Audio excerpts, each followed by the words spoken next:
그리고 결론을 전도해 두라. 오늘 하나님이 이렇게 말씀하시므로 그 말씀을 전하는 것이 교회와 성도의 사명입니다.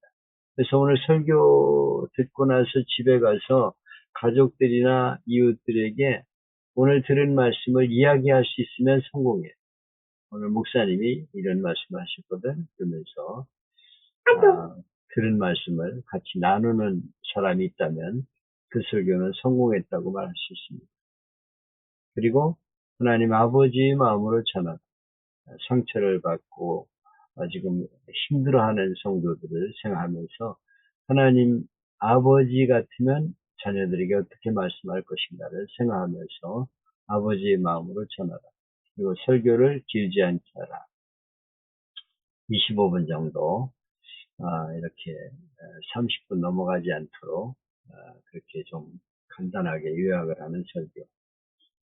그리고 이제 뭐 이걸 쭉 설교를 쭉 중요한 것들을 모아가지고 나중에 정리를 하면 되죠. 그래서 전개를 잘 해서 서두를 어떻게 할 것인가, 그것을 어떻게 이끌어갈 것인가 하는 것들을 작성을 하면 되겠습니다. 제가 그 잘못된 설교에 이어서 이제 곽선희 목사님 설교하게 돼서 강의한 내용에 대해서 여러분에게 간단히 언급을 하려고 합니다.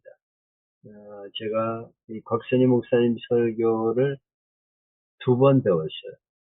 서울장신에서 한번 배우고 장신대에서도 배우고 이렇게 배웠는데 장신대에서는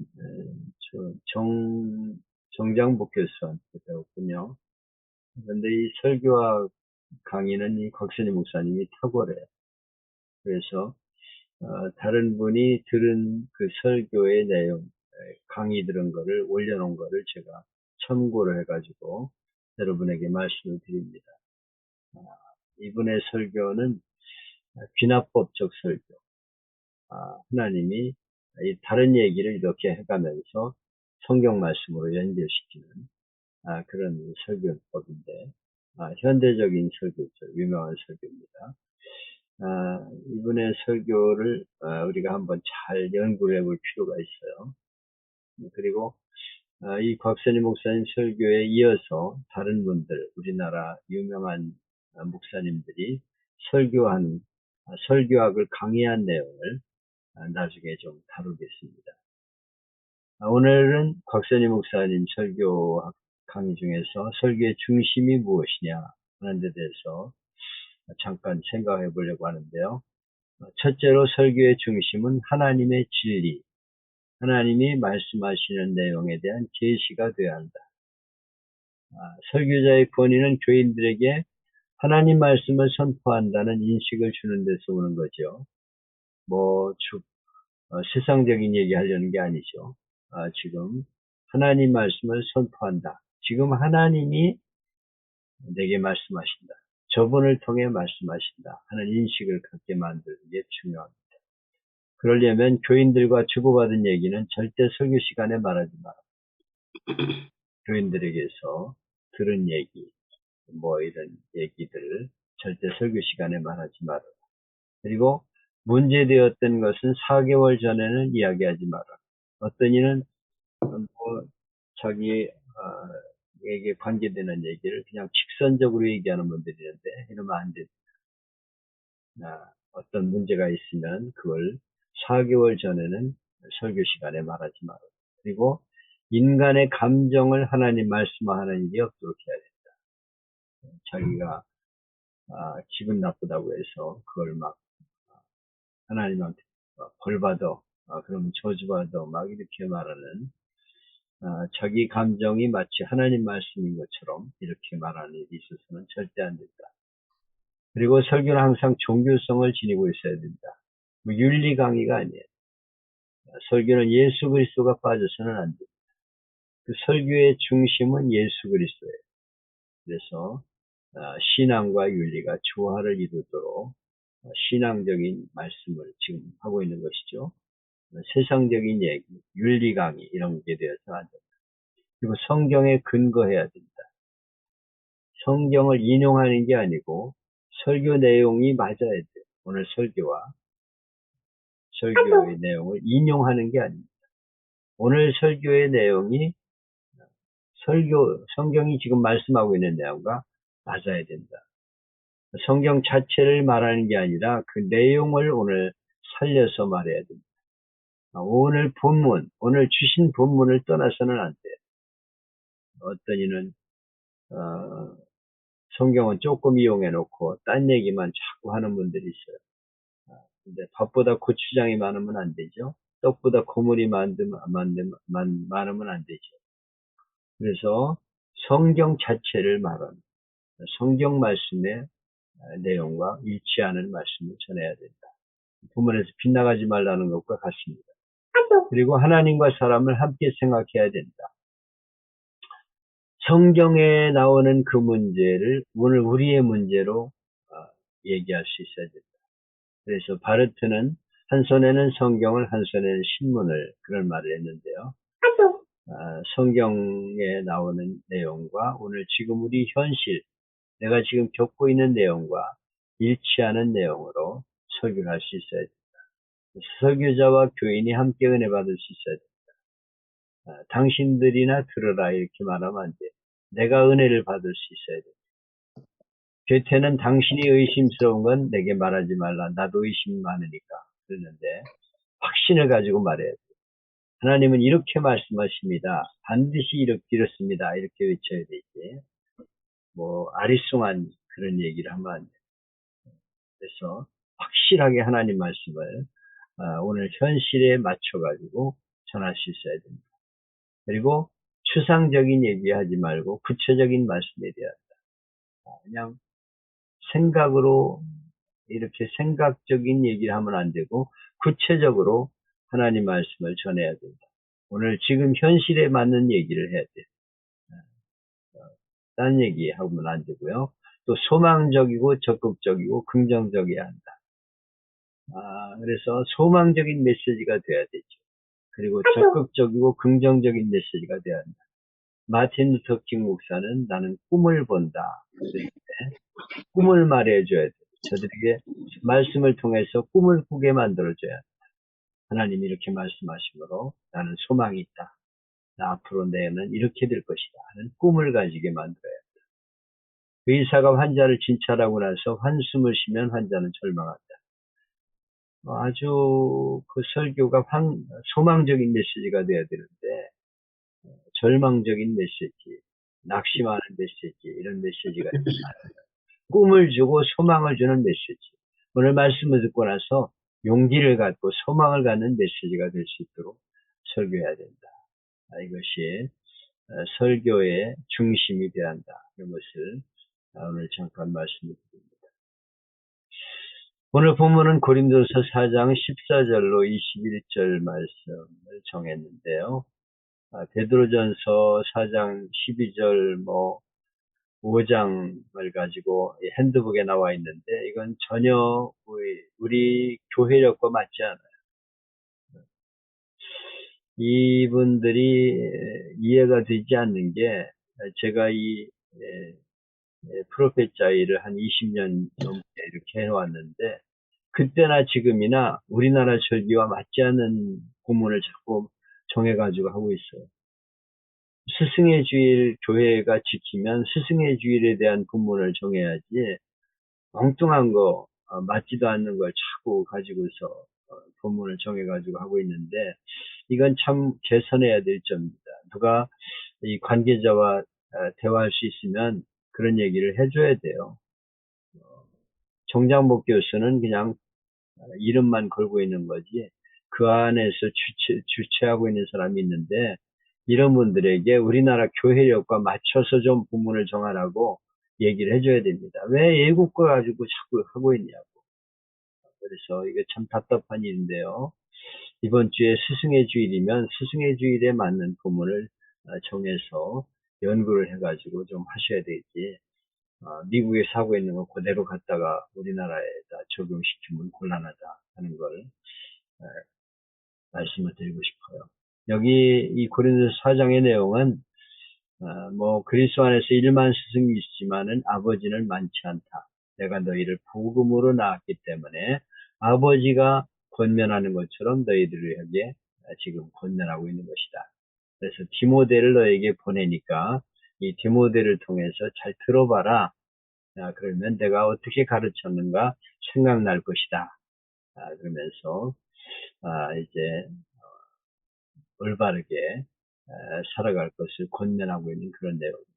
요약은 고린도 교회는 사도 바울이 세운 교회인데 바울이 떠나 있는 동안 교회 안에 문제가 발생해서 여러 가지 문제가 생겨나게 되었죠. 그에 대해서 책망하는 편지를 보내는 것이 고린도전서죠. 그것은 그들을 진심으로 사랑하기 때문에 부모의 마음으로 지금 말하고 있는데 스승이면서 동시에 부모의 마음이 사도 바울의 마음인 것을 말합니다. 그러면서 내가 너희에게 참된 스승이다 하는 것을 지금 말하고 있어요. 그래서 우리들이 어버이 같은 스승으로서 성도들을 지도하고 또 교사들도 그런 마음으로 어버이 같은 마음으로 아버지 같은 마음으로 스승이 되어서 가르치는 교회가 되어야겠다 하는 메시지가 이번 주 메시지가 되겠습니다. 제가 스승의 주의에 대한 설교 2편과 다른 분들의 이 본문 고린도전서를 중심으로 한 설교를 몇 편 실어놨어요.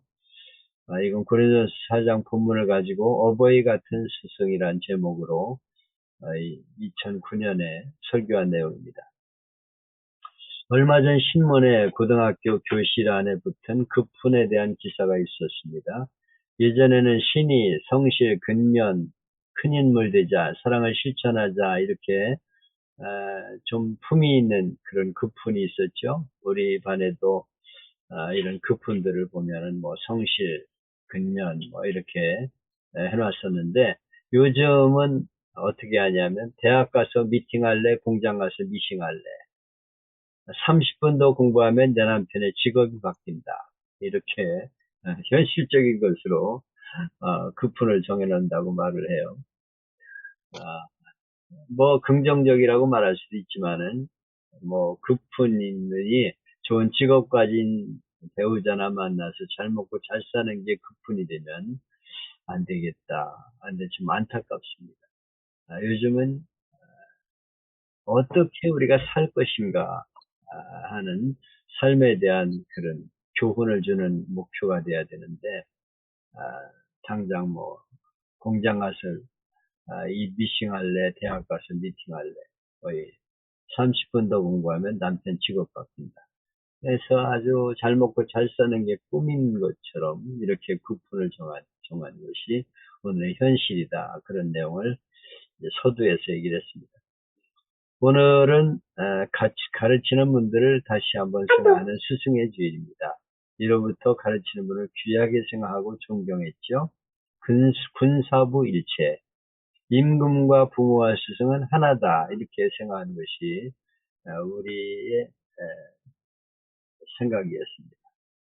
우리 사회가 지키는 스승의 날은 5월 15일이죠. 왜 스승의 날을 이날로 정하게 됐냐면 우리 민족의 성군인 조선 4대 임금 세종대왕의 탄신일이기 때문이라고 합니다. 세종대왕은 천성이 어지고 백성을 사랑하는 정사를 펼치고 최고의 문화와 과학기술을 발전시킨 왕이죠. 추구기에 해시계 등을 발명하고 법과 제도를 정비하고 비판전을 두어서 학문을 정리하고 많은 인재를 배출하고 한글을 만들었습니다. 그래서 우리 민족의 최고 스승이다. 그래서 세종대왕의 탄신일을 스승의 날로 정했다고 합니다.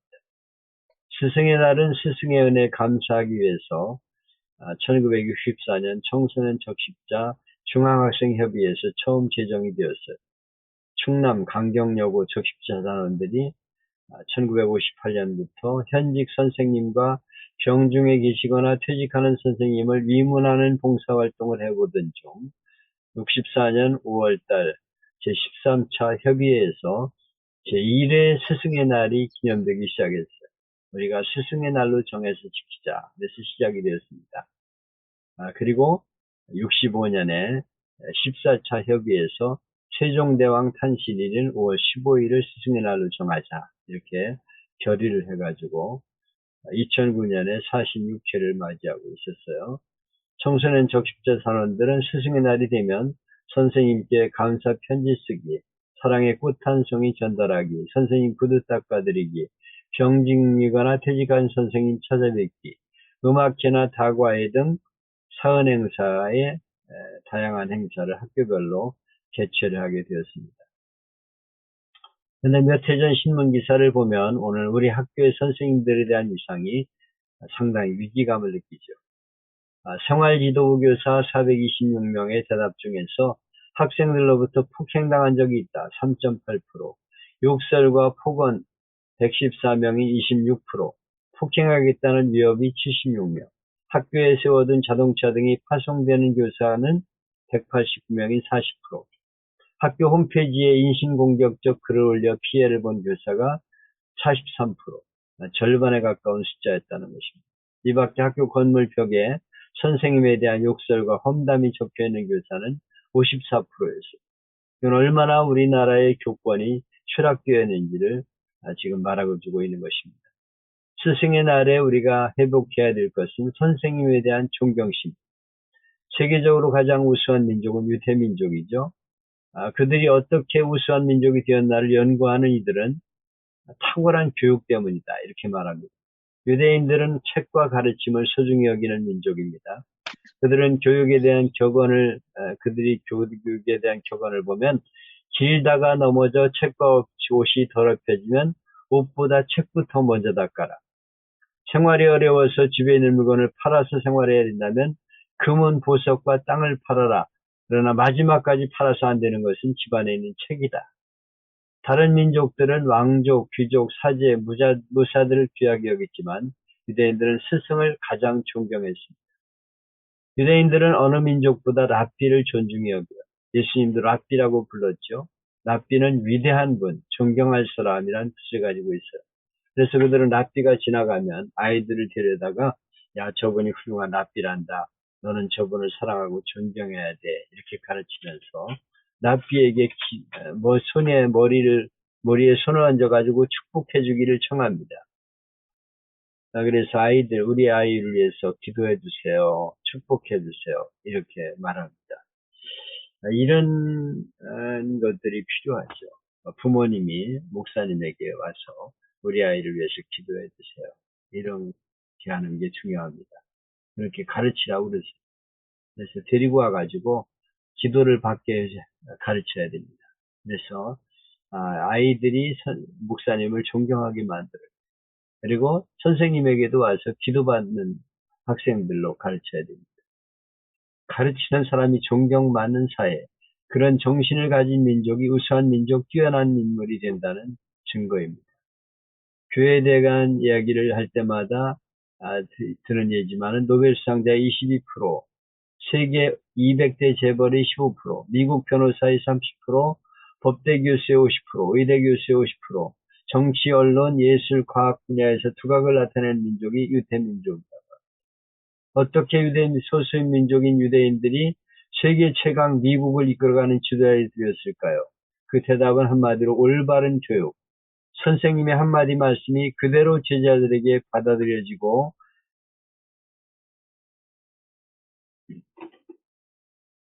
그 말씀을 따라서 모든 것이 결정되는 것이 각 분야 세계 최고의 두각을 나타낸 민족으로 키운 힘이 되었다는 것입니다. 다시 말하면 교육을 가장 소중하게 생각하고 교육의 주체인 선생님을 존경하는 민족, 이런 사회 풍조가 유대인을 강한 민족으로 최고 두각을 나타내는 민족으로 키운 원동력이 되었다는 것입니다. 다시 말하면 스승을 존경하는 그런 나라가 될 때 그 나라가 우수한 나라가 될 수 있다. 선생님은 무시하고 깔보고 이런 나라가 되면 안 된다는 것이죠. 그래서 우리 부모님들이 우리 자녀들에게 선생님을 존경하는 마음을 갖도록 만들어줘야 한다. 인생에는 세 번 스승이 계신데 첫째 부모님, 나를 낳아주고 사랑으로 가르쳐주는 스승입니다. 부모님도 스승이에요. 둘째는 학교 선생님, 지식과 기술과 인격을 가르쳐주는 스승. 셋째는 교회 학교 선생님, 영혼을 구원의 길로 인도하고 바르게 살게 하는 신앙의 지도자. 여기는 목사, 전도사, 교사가 다 교회 학교 스승에 해당합니다. 이런 이 위의 분들을 인생 3사 세 분의 스승이라고 부릅니다. 스승의 주일을 맞이해서 우리는 세 분 스승 중 무엇보다 교회 학교 선생님을 존경하고 격려해드리는 교회가 되어야겠다. 교권이 아무리 땅에 떨어졌지만 그래도 학교 선생님들은 사회적으로 인정을 받아요. 근데 월급도 나오고 수고에 대한 대우를 받죠. 그러나 가장 귀한 것을 가르치면서도 스승으로 인정받지 못하는 분들이 교회 학교 교사입니다. 그들은 누구보다 일찍 나와서 아이들을 기다리고 아침을 굶고 듣기도 하고 전화하고 신방하고 사랑으로 돌보면서 아이들이 신앙 안에 자라도록 최선을 다해서 애쓰는 분들이 교회 학교 교사죠. 그래서 성경은 이분들을 누구보다 존경하라고 가르칩니다. 디모데서 5장 17절에 보면 잘 다스리는 장로들을 배나 존경할 자로 알되 말씀과 가르침에 수고하는 이들에게는 더욱 그리할 것이니라. 다시 말하면 교회에서 말씀과 가르침에 수고하는 이들, 장로님들을 존경하지만은 가르침에 수고하는 이들을 더욱 존경해라 이렇게 말씀하고 있습니다. 그래서 교회에서 앞장서 수고하는 장로님들을 존경해야 되는데 그들보다 더 중요한 가르치는 분들을 존경해 드리는 교회가 되어야 한다는 거예요. 가장 높으신 하나님 말씀을 가르치는 것만으로도 이 세상 누구보다 존경받아 마땅하다고 하나님은 말씀하고 있습니다. 근데 스승의 날이 되면 학교 선생님에게는 감사하지만은 생명을 책임지고 영혼을 위해 눈물로 기도하는 교회 선생님들은 과연 부모님들이 얼마나 생각하고 있느냐, 교회가 얼마나 그들을 위하고 있냐는 것입니다. 정말 이 스승에 대해서 자부심을 느끼도록 교회가 만들어줘야 하는데 그런 풍토가 교회 안에 주송되어 있냐는 것이죠. 몇 해 전에 영락교회 고등부실에서 예배드리는 중에 예배 천장이 무너졌어요. 이때 당시입니다. 그때 고등부 선생님 중 한 분이 무너지는 천장을 몸으로 막으면서 아이들을 대피시켰어요. 그리고 나서 결국 자기는 힘에 부쳐서 천장에 깔려 돌아가신 사건이 있었습니다. 바로 이런 분들이 교회 선생님이죠. 자기를 희생해서라도 제자를 구하는 것이 바로 교회 학교 교사입니다. 이 세상에 여러분의 자녀를 위해 울어주는 사람이 있습니까? 선생님들은 여러분 자녀 때문에 우시는 분들, 자녀를 사랑해서 울고 그들의 올바르지 못한 모습을 볼 때 안타까워 보이지 않는 곳에서 기도하며 눈물 흘리는 분이 바로 교회 학교 선생님이에요. 그분에 대해서 우리는 수고를 인정하고 감사하는 교회가 되어야 한다는 것입니다. 그러므로 그들을 존경하고 사랑하며 격려해드림이 마땅하죠. 저는 성경은 가르치는 자와 모든 좋은 것을 함께하라고 말씀하고 있습니다. 갈라디아서 6장 6절에 가르침을 받는 자는 말씀을 가르치는 자와 모든 좋은 것을 함께하라. 가르침을 받는 자는 말씀을 가르치는 자와 좋은 것이 있으면 같이 나누고 식사도 같이 대접하고 선물도 하고 감사를 표현해야 된다는 거예요. 왜냐하면 너무 귀한 사역을 감당하고 있기 때문에. 그래서 우리 성도님들은 가르치는 이들을 존경하고 그들과 함께 기쁨을 나눌 수 있어야 돼요. 맛있는 거 있으면 대접도 하고 식사도 좀 대접하고 선물도 좀 하고 수고 많습니다. 우리 가르치라고 힘들죠? 애쓰세요. 이러면서 좀 격려해 주는 교회가 돼야 돼요. 그래서 교회 학교 선생님들이 자부심을 느끼게 만들어줘야 합니다. 사람은 스승을 만나야 되죠. 스승을 잘 만나야 되죠. 스승 잘 만나는 것이 복입니다. 좋은 선생님은 제자들에게 삶의 목표와 바른 길을 가르쳐줍니다. 대부분 사람들은 미켈란젤로의 이름을 기억하지만은 그의 스승 이름을 기억하는 사람은 많지 않아요. 지오반니라는 스승이 있습니다. 미켈란젤로가 14살 되었을 때 지오반니의 문화생이 되기 위해 찾아왔어요. 그의 놀라운 재능을 본 지오반니는 이렇게 묻습니다. 너는 위대한 조각가가 되기 위해 무엇이 필요하다고 생각하느냐? 제가 가지고 있는 재능과 기술을 더 닦아야 된다고 생각합니다. 네 기술만으로는 안 된다. 너는 기술을 무엇을 위해 쓸 것인가를 먼저 결정해야 된다. 그리고 미켈란젤로가 데리고 나가 두 곳을 구경시켜줍니다. 처음 구경시켜준 곳은 술집이었어요. 스승님, 술집 입구에 아름다운 조각이 있는데요. 그래, 이 조각은 아름답지만 조각가는 술집을 위해서 이 조각을 사용했단다. 스승은 다시 어린 미켈란젤로의 손을 잡고 거대한 교회로 가서 아름다운 조각상을 보여주었어요. 너는 이 아름다운 천사의 조각상이 마음에 드냐? 아니면 저 술집 입구에 있는 조각상이 마음에 드냐? 똑같은 조각이지만 하나는 하나님의 영광을 위해서, 하나는 술 마시는 쾌락을 위해 세워졌단다. 너는 내 기술과 재능을 무엇을 위해 쓰기를 원하느냐? 스승의 질문에 미켈란젤로는 3번씩 대답했다고 합니다. 하나님을 위하여, 하나님을 위하여, 하나님을 위해 재능을 쓰겠습니다. 그래서 그는 위대한 미술가로 기독교 역사에 남는 인물이 된 것입니다. 오늘 이 시대는 영적인 것에 관심이 없는 시대로 변했죠. 사람들은 똑똑한 인간을 만든다는 구실로 교육 현장에서 하나님을 추방했습니다. 1950년대까지 미국은 가장 많은 선교사를 세계에 보냈고 가정이 살아있었어요. 주일이면 정장을 하고 온 가족이 교회에 갔습니다. 근데 1960년대 케네디가 대통령이 되면서 학교에서 기도를 추방하고 성경 공부를 추방했어요. 케네디가 아주 못된 인간입니다. 학교에서 성경 공부 못 가르치게 한 게 케네디예요. 미국의 교육은 그때부터 부패의 길을 걷고 가정이 깨지고 온갖 범죄가 난무하는 사회가 되었어요. 인간에게서 하나님의 형상을 추방하면 뭐가 남겠어요? 예일대학교 총장인 펠프는 나는 젊은이들에게 대학 교육이 필요하다는 것을 철저히 믿는다. 그러나 성경 없는 대학 교육보다는 대학 없는 성경 지식이 대학 교육 없는 성경 지식이 더욱 값진 것이라고 믿는다. 이렇게 말했어요. 아더 웰레슬리는 종교 없는 사람을 교육시키는 것은 그들을 더 교활한 마귀로 만드는 것이다. 그랬어요. 그래서 신앙교육은 다른 어떤 교육보다 중요합니다. 어릴 때 올바른 인생의 가치를 가르쳐주고 바른 방향을 가르쳐주는 것이 올바른 인생의 길을 걷는 길임을 반드시 기억해야 합니다. 김동영 교수가 기독교 교육 원론을 가르칠 때 보면 서울 출석교인의 300명을 무작위로 선정 조사한 결과 주일학교 출신이 87%, 주일학교 교사 및 찬양대원 하는 사람 중에는 89%, 교역자의 92%가 주일학교 출신이었습니다. 다시 말하면 어린 시절의 교육이 결국은 장래를 결정한다는 것입니다. 미국의 교육학자 벤스는 미국 교인의 85%가 주일학교 출신이고 선교사나 교역자의 95%가 주일학교 출신이다. 다시 말하면 어렸을 때 신앙교육이 얼마나 중요한가를 보여주는 통계예요. 그러므로 교사는 내가 가르치는 신앙교육이 얼마나 중요한가를 생각하고 최선을 다하는 교사들이 되어야 합니다. 어려서 하나님 말씀 배우는 것이 얼마나 중요한가를 보여주는 이야기가 있어요. 기네스북은 세계 제일 가는 이야기들과 사건을 기록해 놓은 책이죠.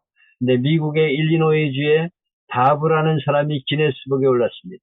이 사람이 뭘로 올렸냐면 57년 동안 주일학교 교사를 개근했다는 거예요. 57년간 믿음 생활을 하는 것도 쉬운 일이 아닌데 57년 동안 주일학교를 한 번도 빠지지 않고 개근하면서 아이들을 가르쳤다는 것입니다. 1932년 다브 씨가 나이가 들어 교회 학교를 은퇴할 겸 생일 축하잔치가 열리게 되는데 그때 그는 4통의 편지를 받았어요. 한 통은 중국에 나가 있는 선교사, 한 통은 미 연방은행의 총재에게서, 한 통은 후보 대통령의 비서실장, 마지막 4번째 편지는 후보 대통령에게서 온 편지였어요. 편지가 온 내용은 이럽니다. 어느 날 다브 씨가 길을 가다가 길에서 놀고 있는 4명의 아이를 발견해서 그들을 전도해가지고 주일학교에 데려갔어요. 그들은 모두 가난하고 열악한 환경에서 자라는 형편없는 아이들이었는데 그들에게 하나님의 말씀을 정성을 다해 가르쳤습니다. 바로 그들이 훗날 미국을 이끌어가는 지도자, 세계 선교를 감당하는 세계적인 선교사가 된 거예요. 우리가 하나님 말씀을 가르칠 때 그들에게서 장차 교회와 세계를 이끌어가는 지도자들이 나올 수 있다는 것을 기억해야 합니다. 여기 오늘 성경에 보면 내가 너희를 권하노니 그리스도 안에서 일만 스승이 있지만 아비는 많지 않다는데 내가 너희를 복음으로 낳았다. 그러면서 너희는 나를 본받는 자가 되라. 그러면서 이제 디모데에게 말씀을 줘가지고 보냅니다. 사도 바울이 지도자 디모데를 고린도 교회에 보내며 쓴 글입니다. 바울은 분파가 일어나 교회 설립자인 바울까지 무시하는 고린도 교회 일부 성도를 향해서 내가 너에게 이 글을 쓰는 것은 너희를 부끄럽게 하려는 것이 아니라 너희를 사랑하는 자녀같이 생각하기 때문이다. 교회 안에 스승은 많지만 아비는 많지 않다고 말하면서 내가 복음을 전해서 너희를 낳았다. 영적으로 아버지다. 이렇게 말하고 있습니다. 그래서 고린도 교회를 사랑하는 아버지의 마음으로 지금 편지를 쓰고 있습니다. 복음을 전해 영혼을 구원한 사람의 마음은 아버지의 마음입니다. 신앙으로 제자를 가르치는 스승의 마음은 부모의 마음이에요. 하나님 아버지의 마음입니다. 제가 이때 당시에 목양교사 훈련에 깊이 빠져 있었습니다. 어린이와 청소년, 청년을 부흥시키고 그들을 전도하는 목양 시스템을 제가 그때 배우고 열심히 배웠습니다.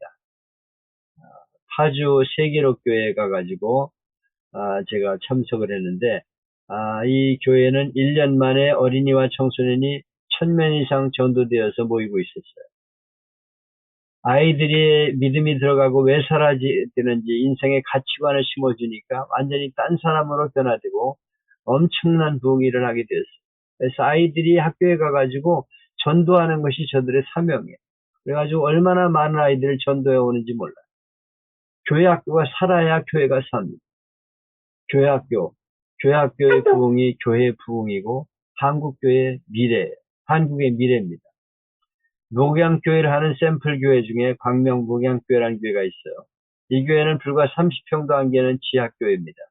그런 열악한 환경 속에서 목양교사들이 헌신을 하니까 어린이와 청소년이 폭발적으로 모여와요. 그 중에 55세 된 이순자라는 권사라는 분은 혼자 전도를 80명 전도를 해가지고 가르치고 있어요. 매일 학교 앞으로 전도하러 나가 아이들을 만나는데 싸움질하는 짱이라는 아이들을 전도했습니다. 근데 이 아이들이 친구를 데리고 오는 거예요. 남자친구, 여자친구, 술, 담배 하는 애들을 데려오는데 매주 10명씩 데려와요.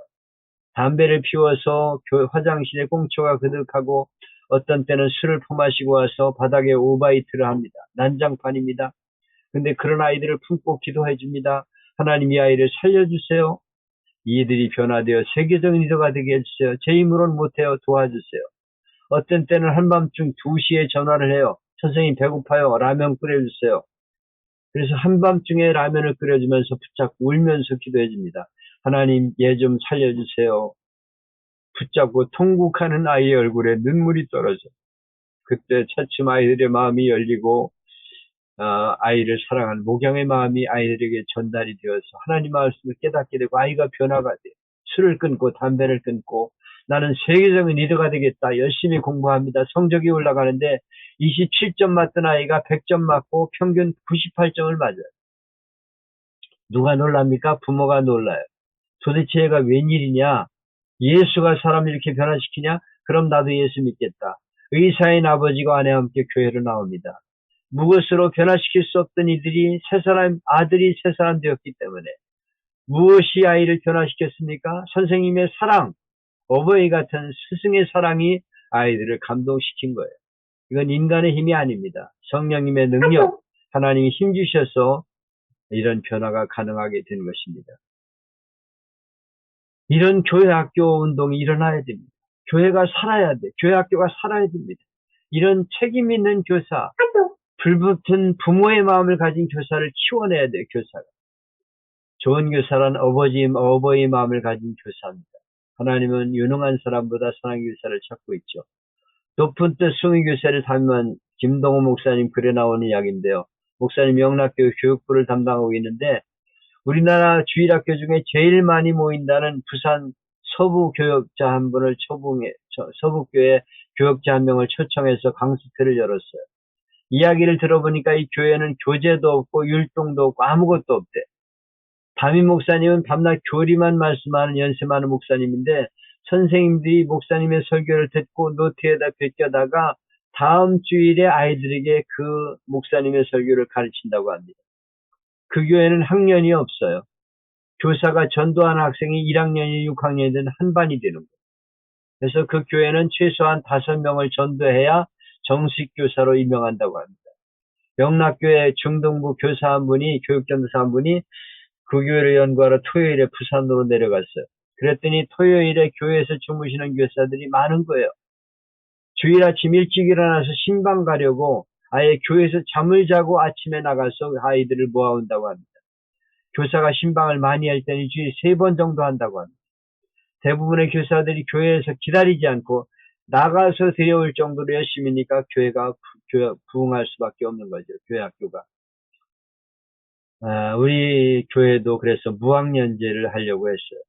교사가 전도한 아이를 학년 구분 없이 자기가 책임지고 가르치는 거예요. 그래야 책임감 있고 더 열심히 가르칠 수 있죠. 부흥하는 교회들이 그런 시스템으로 갑니다. 그래서 거기는 1학년부터 6학년까지 모여 있어. 내가 전도한 사람이 4반이에요. 그래서 80명까지도 4반이에요. 그래가지고 그 반이 얼마나 아이들부터 이렇게 층층별로 자라가지고 열심히 교회에 전도하는지 모릅니다.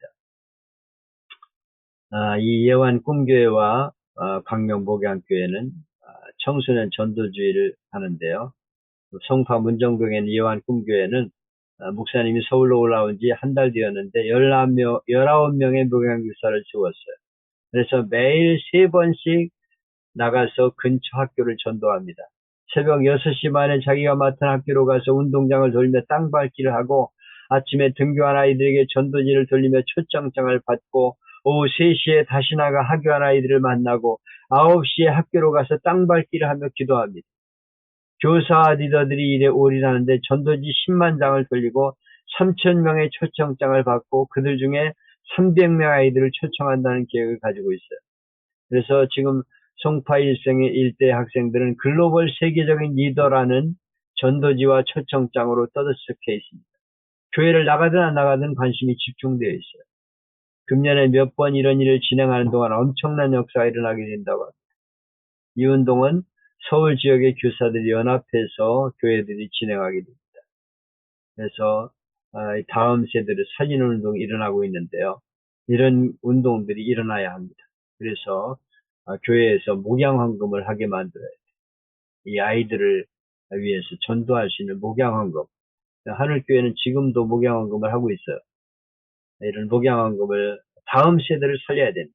그래서 헌금을 해가지고 교사들이 그걸 가지고 전도할 수 있도록 만들어주고 어떻게든지 다음 세대를 일으키는 그런 교회를 만들어야 교회가 부흥할 수 있습니다. 세계에서 존경받는 주일학교에서는 지미 카터 미국 대통령이었죠. 그분은 그가 출석하는 교회를 방문했는데요. 미국의 아틀란타 공항에서 자동차로 3시간 정도 떨어진 농촌 마을이에요. 인구 7,700여 명 정도의 작은 마을입니다. 근데 지미 카터는 아무리 바빠도 주일이면 어김없이 아이들을 가르치는 교사였다고 합니다. 미국의 백화점왕 존 워너메이커도 대통령으로부터 최신부 장관직을 제의받았을 때 나는 교회학교 교사라는 일을 무엇보다 수용하게 생각하기 때문에 만일 장관직을 맡아 내 아이들을 가르치지 못한다면 절대로 장관직을 맡지 않겠습니다. 이렇게 서신을 보냈어요. 그래서 대통령은 내가 교사직을 수행할 수 있도록 도와주겠다. 그렇게 약속을 함으로써 장관직을 수행했고 매주 토요일이면 교회학교 교사직을 수행하기 위해서 워싱턴에서 필라델피아까지 비행기를 타고 고향으로 내려갔다고 합니다. 워너메이커는 말하기를 교회학교 교사직은 내가 평생 동안 해야 할 본업이고 최신부 장관직은 한두 해 하다가 그만둘 부업이다. 이렇게 말했다는 것입니다. 지미 카터 대통령이나 백화점왕 워너메이커나 교사직을 평생의 본업으로 알고 대통령직이나 장관직은 부업으로 여기며 살았던 사람입니다. 2차 대전 중에 있었던 일인데요. 한 영국 군인이 전쟁 중에 싸우다가 적군의 총에 맞아 죽어가고 있었어요. 이때 캠프에 있던 한 군목님이 어린 군인의 몸에 손을 얹고 기도하려고 하자 가쁜 숨을 몰아치며 이렇게 유언합니다. 목사님, 제 어머니에게 전해주세요. 이 아들은 고통 없이 기쁘게 죽었다고요. 그리고 눈을 감으려다가 갑자기 무언가 생각난 듯이 혼신의 힘을 다해 몸을 뒤틀며 이렇게 말합니다. 그리고 목사님, 한 가지 어려운 부탁이 있는데요. 제가 어렸을 때 다니던 교회학교 선생님께 이 말을 꼭 전해주세요. 제가 선생님 가르침을 잊지 않았다고요. 선생님의 가르침 때문에 지금 그리스도인이 되었고 이렇게 편안하게 눈을 감게 해주셨으니 정말 감사하다고 전해주세요. 이 군목 목사님은 어린 군인의 유언에 따라 교회 그 선생님을 만나기 위해 수소문을 했습니다. 그리고 마침내 교사를 만날 수 있었고 어린 병사의 마지막 유언을 선생님에게 들려주었어요.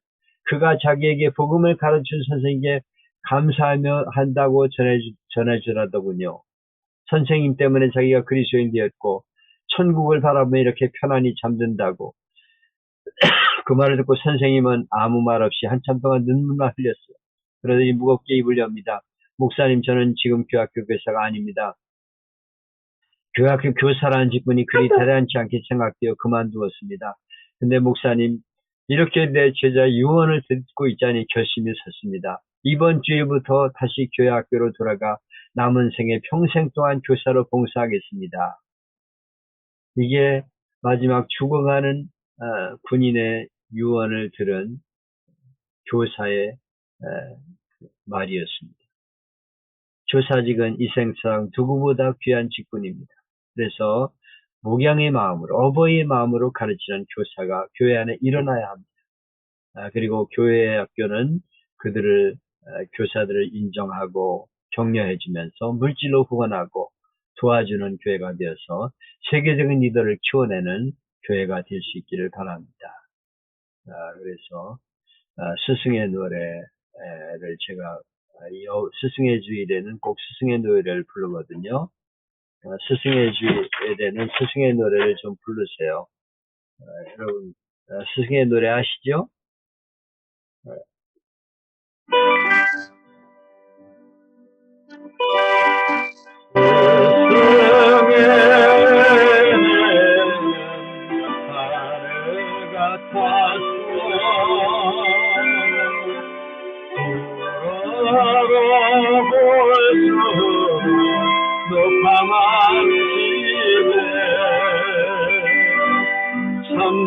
참되거라 바르고 가르쳐주시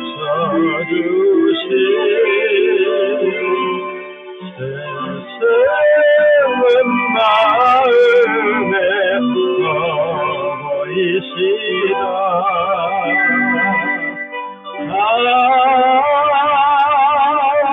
고마워라 세상의 사랑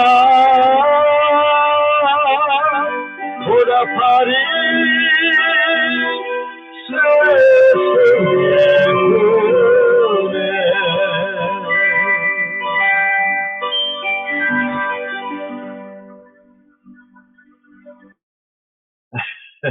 그 뒤에 있는 요한복음 13장 내용은 프로페자에 들어가서 인터넷을 보시기 바랍니다.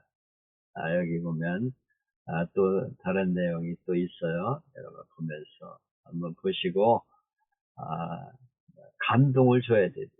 교회에게, 교사에게도 감동을 주고 교회에도 감동을 주어서 정말 교회 학교가 살아야 되겠구나.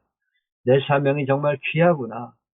이 교회가 살으려면 교사가 살아야 되겠구나 하는 그런 생각을 심어줘가지고 가르치는 일에 전심을 다하는 그런 교회가 될 때 한국교회가 희망이 있습니다.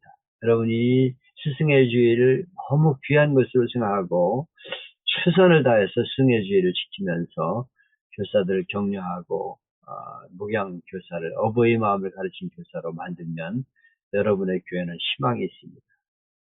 그래서 이번 스승의 주일이 은혜로운 주일이 될 수 있기를 바랍니다. 마칠게요. 자, 우리 하시은 목사님 오늘 역순으로 합니다. 하시은 목사님 마이크 풀어주세요.